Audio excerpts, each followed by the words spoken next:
A stranger walked into the supermarket. No one knew he was the CEO. But just a few hours later, the entire store was no longer the same. Why? The automatic doors slid open with a faint hiss, like a weary exhale. A middle-aged man stepped inside, his appearance so unremarkable that not a single head turned. His faded khaki jacket hung loosely, a baseball cap pulled low over his eyes, his hands tucked into his pockets. No one would have guessed he was Elijah Monroe, the founder of Monroe's Market. He paused just beyond the doorway, his eyes quietly sweeping over the aisles as if searching for something long lost or deeply important that no one else could see. There were no greetings, no laughter, only a heavy stillness that hung in the air like something had slowly drained the life from the place. The fluorescent lights cast a cold glow on the tiled floor, making every customer's movement seem even more muted. Elijah walked slowly past the canned goods section, picking up a can of red beans without much interest, his eyes focused elsewhere. Every shelf told a story, products arranged haphazardly, some labels peeling away, a few sections completely empty. To the average customer, it might look like a lapse in organization. But to Elijah, who had built this chain with his own hands and unwavering belief, it was something deeper. This was not just oversight. It was the sign of something rotting from within. This store had once been the beginning, the living embodiment of his philosophy. If you treat employees well, they'll pass that care on to customers. What started as a single shop on the outskirts had grown into 26 locations and hundreds of employees. But in recent months, the reports stopped aligning. Customer satisfaction scores had plummeted. Complaints were rising. Turnover was unusually high. When an anonymous letter arrived at headquarters accusing Store 12 of fostering a culture of silent punishment, regional managers dismissed it as exaggeration. Elijah didn't agree. There's no smoke without fire. And now, standing in what used to be his pride, disguised as a stranger, he was here to uncover the truth. The kind of truth no spreadsheet would ever show. A shout rang out from the checkout lane like a slap in the still air, jolting the quiet of the bread aisle. "Mariah, tears again. How many times have I told you?" The deep, sharp male voice echoed off Tull. The tiled walls, startling a few nearby shoppers. Elijah turned his head. Behind register 3 stood a young woman, probably in her late 20s, slender, with curly hair pulled back hastily with a worn-out elastic band. She didn't move. Her cheeks were flushed, her eyes still glistening with tears. In front of her was Darren, the shift supervisor, wearing a sharp black blazer with a gleaming supervisor tag pinned to his chest. His footsteps struck the floor with the steady rhythm of a countdown to punishment. In his hand was a clipboard, corners bent from overuse. He slammed it onto the counter, shaking the glass tip jar beside it until it cracked. Coins scattered across the floor, spinning and clinking like pieces of her dignity breaking apart. "If you can't control yourself, just quit. I don't need people clinging to this job for a few scraps of change," Darren hissed, then leaned in, his voice low but pointed. "Next time you call in, don't expect to be on the schedule again." Mariah swallowed her tears and nodded faintly, hands trembling as she gathered the fallen coins, as if trying to gather the fragments of her broken pride. No one said a word. The co-workers behind her avoided eye contact. Customers stared into their phones, pretending they hadn't heard. Elijah, half hidden behind the shelving, watched with a quiet fury. His eyes never left Mariah. He didn't just see a cashier being humiliated, he saw a mother on the verge of collapse, still trying to hold herself together in front of strangers. He knew what just happened wasn't firm discipline. It was a calculated threat, repeated so often it had become a tactic. And worse still, everyone had grown used to it. Elijah clenched his hands inside his coat pockets. The question rising in his mind wasn't what just happened. It was, how long has this been happening without anyone saying a word? Elijah continued walking down the aisles, but now he no longer had to pretend he was looking for anything. Every sense in his body was alert, attuned to each sign of disconnection.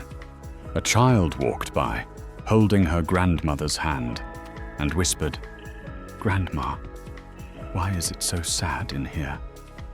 Elijah felt a sharp ache in his chest. That was exactly what he was feeling. A quiet, pervasive sadness that lingered in the air. The dairy section was a mess, with bottles tilted over, sticky patches of dried milk on the shelves. Buy two, get one free sign had fallen beside the trash bin, left untouched. Elijah bent down to pick up a stray onion that had rolled across the floor, but when he looked around, no one seemed to care. No employees, no managers, just a space functioning in silence, void of emotion. At the original Monroe's Market, employees used to line up each morning to greet customers. Managers checked lighting, scent, and product displays in every zone. But here, the air reeked of stale coffee. The floor was streaked and grimy, and the staff wore expressions of exhaustion. Elijah passed a young woman labeling frozen goods. Her hands were trembling, her breathing shallow, as if she were trying to hold her body and spirit together at once. No one stepped in to help. In the distance, an elderly customer stood quietly at the service desk for over 3 minutes. No one came. Elijah started to approach, but just then, a young staff member subtly shook his head and murmured, "Don't. We're not allowed to assist outside our section." A chill ran down Elijah's spine. This was no longer a store. It had become a lifeless factory. No greetings, no small talk, no human connection. And worst of all, no one even expected it anymore. He didn't need an explanation. The silence of this place said everything. These employees weren't lazy. They were defeated. And once trust has been drained away, any process left behind is nothing more than a soulless shell. As the clock struck break time, Elijah bought a granola bar and made his way toward the break room. He had no intention of going in. He just wanted to observe, to see what these people did when they no longer had to perform. But before he could get close, he stopped in his tracks. From inside came the sound of quiet sobbing. It was Mariah. Her voice was breaking with despair, each word sounding like a punch to the chest. "I can't take it anymore. I've tried so hard, but it's never enough. They cut my hours. I don't have money for gas. I'm already behind on rent." A low male voice chimed in. "Troy's threatened me too. Anyone with kids who asks for time off or goes to a doctor's appointment gets put on the cut list." Elijah held his breath. Mariah continued, "My son had a severe asthma attack. I gave notice. I begged to switch shifts. But he said I wasn't reliable." Her voice cracked, like a blade slicing straight into Elijah's core. She had no idea he was out there. But every word she uttered etched itself deeper into him than any internal report ever could. And what left him paralyzed was not just the injustice, but the fact that she still showed up, still stayed silent, still tried to survive, as if that was just normal. Elijah stood motionless behind the tree outside the window. His shadow stretched long across the cold, tiled floor, and for the first time in his life, he realized that the very system bearing his name was suffocating the people it was supposed to protect. He once believed that going undercover was to verify data. But now, he didn't need verification. He had seen, he had heard, and he had felt. Tomorrow morning, he would return, not to conduct an inspection, but to stand beside those who had been drowned in silence. The next morning, Elijah returned to the store, no longer in the role of a silent observer, but as part of the very system he once built. He wore a fresh uniform, a light gray shirt with a temporary name tag that read in italics, Eli, Trainee. As he stepped through the doors, no one noticed. No one greeted him, no one asked his name. He was directed to the dry goods section, where a young employee named Tariq was stacking boxes of instant noodles as high as his chest. Tariq was lean, with soft curls, a pair of crooked glasses slipping down his nose, and the kind of expression that spoke of someone used to moving through the world in silence. "Welcome, rookie," he muttered, without looking up, hands moving quickly. "Around here, everyone just does their part. Talk less, last longer." Elijah offered a slight smile, bent down to lift a box of cereal onto the shelf, and asked casually, "How long have you been working here?" 2 years, Tariq replied curtly. Then after a pause, his voice lowered. "But it's never felt this heavy until recently." Elijah tilted his head slightly, listening intently. Tariq glanced around as if afraid someone might overhear, then continued. "Troy controls the shift schedules. He pulls strings like they're nooses. If you've got kids, personal stuff, or need a day off, he pushes you off the main shifts. The ones who stay quiet get more hours. Everyone else," he trailed off, adjusting his glasses, eyes avoiding Elijah's. Elijah looked down at the task sheet in his hands, then asked quietly, "And Mariah?" Tariq hesitated for a long moment, then softly answered, "She's the hardest worker here. Used to be one of the best. But after 2 missed shifts when her son had an asthma attack, Troy labeled her unreliable. Since then, her hours have been cut more and more. This week, she's down to 15 hours. Not enough to pay rent. Not enough to buy medicine for her son." Elijah felt a tightness in his chest. 15 hours. The exact figure he had approved 3 weeks ago in the report from HR outlining the shift optimization plan for Store 12.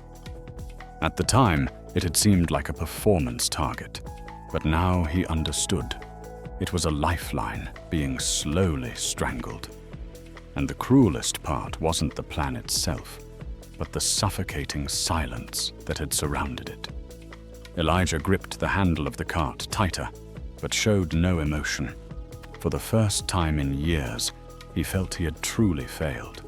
Not because of a bad business decision, but because he hadn't seen the people who were quietly breaking in the very place he once called family.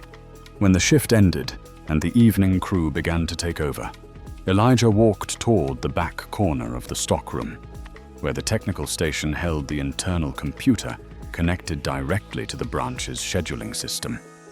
No one paid attention to him, seeing only a new trainee wandering around. He used the short transition window between shifts to log in using a technical access account he had quietly kept since the founding of Monroe's Market, reserved only for emergencies. The screen lit up quickly, revealing the interface of the past 3 months' scheduling data. Elijah typed the first name, Mariah Sanders. The chart appeared instantly, 32 hours per week in the first month, then down to 24, then 15, and in the most recent week, just 9. Next to it, a short note chilled him. Unstable, not a priority. Elijah clenched his jaw, but kept going. He typed in Tariq, then Linda, then Jorge. Everyone he had seen showing signs of exhaustion shared the same pattern. Hours cut without warning, accompanied by nearly identical negative notes. Then he reversed the search. Names Tariq had said were close to Troy, those who always smiled at the manager. The results: consistent hours, even slight increases during peak weeks. Elijah needed no further confirmation. It was as clear as the fluorescent glow reflecting off the screen. Troy wasn't careless. He was weaponizing the scheduling system, manipulating his team's livelihoods based on absolute obedience. Elijah stood up, his eyes locked on the phrase "unreliable" assigned to Mariah like an invisible sentence. He had skimmed over these numbers in the executive office before, clean, polished summaries titled "cost optimization." But now every line was no longer data. It was someone's life. It was a child's meal, a dose of medicine, a chance to survive, reduced with a few clicks. Elijah walked out of the room like a man who had just cracked open the black box of a crash. But this crash wasn't caused by machinery or unforeseen errors. It was a deliberate system built on coldness and silence. That afternoon, Elijah did not wait another day. He returned to the store looking entirely different, not with the worn jacket, not with the cap pulled low over his eyes, but in a crisp gray suit, a pale blue tie, and a gleaming metal nameplate on his chest. Elijah Monroe, CEO. The automatic doors opened with a soft hiss. The barcode scanners still beeped steadily, yet the atmosphere in the store seemed to drop a beat. A few employees looked up and froze immediately, eyes widening, lips parting as if recognizing something too unexpected to name. Mariah, standing at the checkout, halted mid-scan, the handheld scanner emitting a stray beep as her gaze locked onto him. Elijah said nothing. He did not smile, did not nod. He walked steadily toward the customer service counter, where Troy sat sipping coffee, eyes fixed on the shift schedule. Elijah stopped directly in front of the manager. "Good afternoon," he said, his voice deep, clear, and composed like steel wrapped in velvet. Troy kept his head down, stirring his coffee, not bothering to look up. "Who are you?" he muttered, tone half indifferent, half irritated. Elijah reached into his jacket and pulled out his ID badge. The CEO insignia caught the light, reflecting directly into Troy's eyes. The coffee spoon stilled in his hand, tapping against the rim of the cup with a faint clink. His face paled in an instant. You're... Elijah nodded slightly, his tone sharp but calm. "I'm the one who heard it all, saw it all, and today I'm here to speak to the man who thought he could use power to break down the most vulnerable people in this store." The space around them seemed to freeze. Staff quietly paused. Customers glanced over with curiosity, but no one dared interrupt. Troy stepped back, lips fumbling for words, but no defense came quickly enough. Elijah stepped closer, his voice dropping but unwavering. "We need to talk, not about sales, but about the way you treat people." Troy stood motionless, no longer the arrogant supervisor, but a man exposed in the very stronghold of his authority. Elijah did not need to raise his voice. The truth and his presence alone were enough to overturn everything. The small meeting room in the back of the supermarket, usually quiet and cold, was packed today. Employees stood, sat, or leaned against the walls, all frozen mid-task when they heard the unexpected announcement from the very CEO they had never imagined meeting. Elijah Monroe stood at the front of the room without a podium, without notes. His hands were bare, his gaze direct, and his voice wasn't loud, but carried undeniable weight. I am the founder of Monroe's Market, and today I'm not here to talk about business. I'm here to apologize.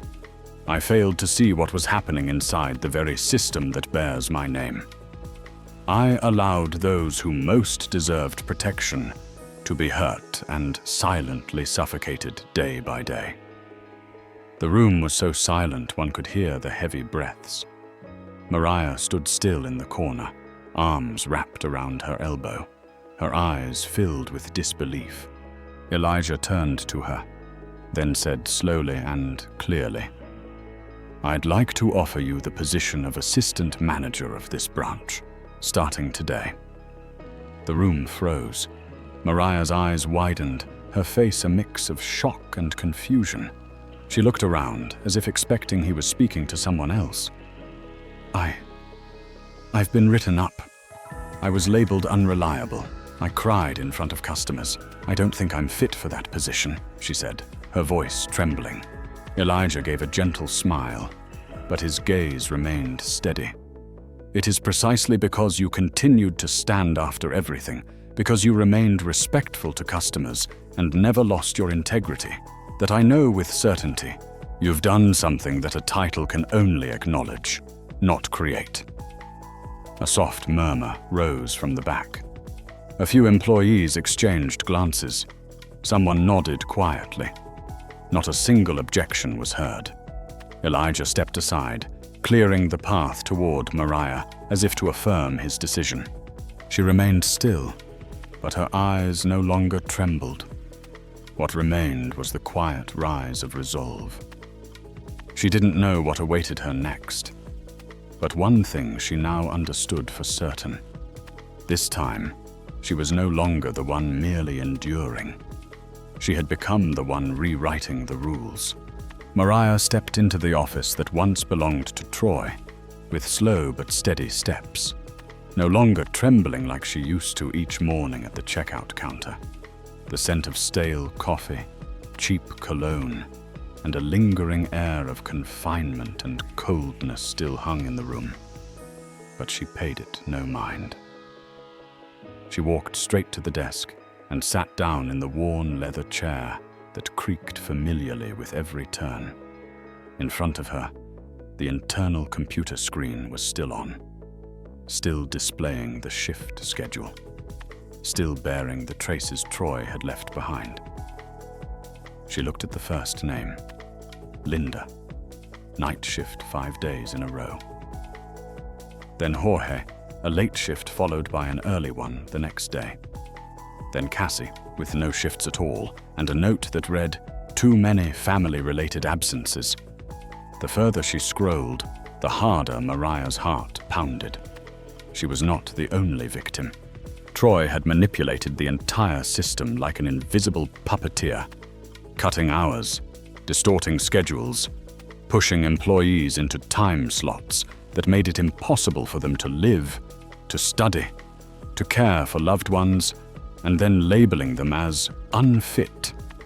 She took a deep breath, pulled her chair closer to the desk, and placed her hands on the keyboard. She deleted the entire old schedule, line by line, and opened a new page. The first line she typed was, "Priority for morning shifts goes to parents of young children or caregivers." The second, "No more than 3 consecutive night shifts for any employee." Then, if you have classes, personal responsibilities, or temporary hardships, let me know, and I will adjust. Each line she wrote was a thread mending the lives that the old system had fractured. At the bottom of the page, she typed in bold, "If you have any questions or concerns about your schedule, come see me directly. My door is always open."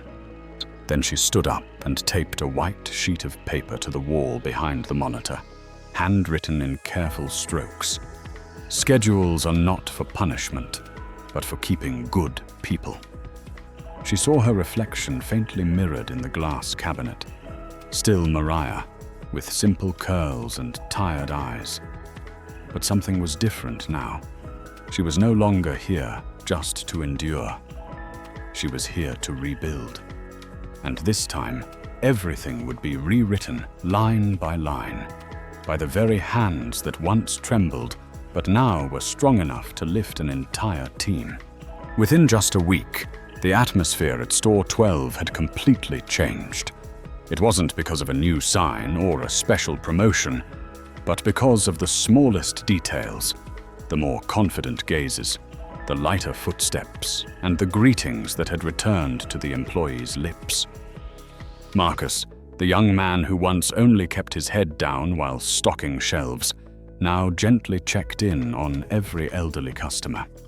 Linda, who used to be speechless after back-to-back night shifts, had started to hum while she worked. Mariah, with a new name tag pinned to her chest, was not only coordinating schedules, but also listening patiently to each person and their personal stories, as if they truly mattered. Elijah returned on a sunny afternoon, wearing a simple button-down shirt, no name tag, and no one recognized him as the CEO, and that pleased him. He stood quietly in the last aisle, watching a store that used to echo with sighs now filled with soft laughter, the chatter of children excited about stickers, and employees saying thank you with genuine warmth. No one seemed like they were trying anymore. Everything happened naturally, as if fear had never existed. When Mariah noticed Elijah standing there, she walked over, no longer with her head bowed. "I'm still afraid of making mistakes," she admitted. "But I think what matters is I'm no longer afraid to speak up." Elijah nodded. "You don't need anyone's validation anymore. The way you face each day is the clearest proof of who you are." That afternoon, as Mariah closed the office door, she taped a handwritten note to the wall that read, "Schedules aren't for control. They're so everyone can live true to their own lives." She looked in the mirror and saw a woman who was still tired, still busy, but no longer trembling. She didn't need to be called a leader. She knew a true leader is the one who stays behind, keeping the small flame alive through the darkest days. And this time, she was not alone. None of them were alone anymore. In the workplace, performance is not just driven by numbers, but begins with the feeling of being heard and respected. Elijah did not transform the store through strategy. He changed it by truly seeing people for who they are. And sometimes, all it takes is one person brave enough to stand up, to help dozens of others find the strength to stand tall again. If you believe that a healthy company culture begins with kindness, like this video, subscribe so you never miss another story that touches the heart. And leave a comment with the words, "Stand up strong," if you also believe that big changes begin with small acts.